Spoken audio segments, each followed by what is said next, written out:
जहाज़ उड़ने के लिए तैयार था। उसे किसी ख़ास कॉन्फ्रेंस में पहुंचना था। ख़ास उसके लिए मुनक्कद की जा रही थी वो कॉन्फ्रेंस। वो अपनी सीट पर बैठा और जहाज़ उड़ गया।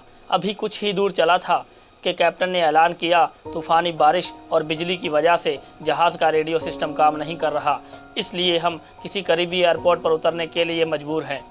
वो नीचे उतरा और कैप्टन से शिकायत करने लगा। उसका एक एक मिनट कीमती था। होने वाली कॉन्फ्रेंस में उसका पहुंचना बहुत ज़रूरी था। पास खड़े एक शख्स ने उसे पहचान लिया और कहा, डॉक्टर ज़ीशान साहब, आप यहाँ पहुँचना चाहते हैं? टैक्सी के ज़रिए यहाँ से 3 घंटे में आप पहुँच सकते हैं। उसने शुक्रिया अदा किया और टैक्सी लेकर निकल पड़ा। लेकिन ये क्या, आंधी तूफान बिजली बारिश ने उसका चलना मुश्किल कर दिया। वो फिर भी चलता रहा कि अचानक ड्राइवर को एहसास हुआ कि वो रास्ता भटक चुका है। नाउमीदी के उतार चढ़ाव में उसे एक छोटा सा घर दिखाई दिया। इस तूफान में एक वही गनीमत समझिए। वो गाड़ी से नीचे उतरा और दरवाज़ा खटखटाया। अंदर से आवाज़ आई, अंदर आ जाओ, दरवाज़ा खुला है। अंदर एक बुढ़िया नमाज पढ़ रही थी।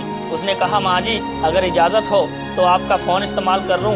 बुढ़िया मुस्कुराई और बोली, कौन सा फ़ोन? यहाँ ना बिजली है ना फ़ोन। लेकिन तुम बैठो, सामने चाय रखी है, प्याली में डालो और पी जाओ, थकान दूर हो जाएगी। डॉक्टर ने शुक्रिया अदा किया और चाय पीने लगा। बुढ़िया नमाज और दुआ में मशगूल थी।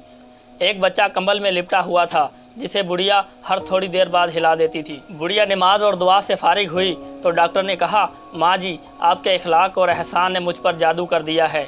आप मेरे लिए भी दुआ कीजिए। मुझे उम्मीद है कि आपकी दुआ ज़रूर कबूल होगी। बुढ़िया ने कहा, बेटा, ऐसी कोई बात नहीं। तुम राहगीर हो और राहगीर की खिदमत करने का हुक्म अल्लाह पाक ने दिया है। मैंने तुम्हारे लिए भी दुआ की है। खुदा का शुक्र है, उसने मेरी हर दुआ कबूल की है सिवाय एक के।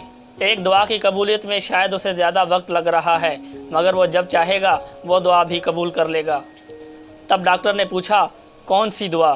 तो बुढ़िया ने कहा, ये जो बच्चा तुम्हारे सामने अधमरा पड़ा है, ना इसकी माँ जिंदा है ना इसका बाप, ये मेरा पोता है। इस बुढ़ापे में इसकी जिम्मेदारी मुझ पर है। डॉक्टर कहते हैं इसे एक ख़तरनाक मर्ज़ है जिसका वो इलाज नहीं कर सकते।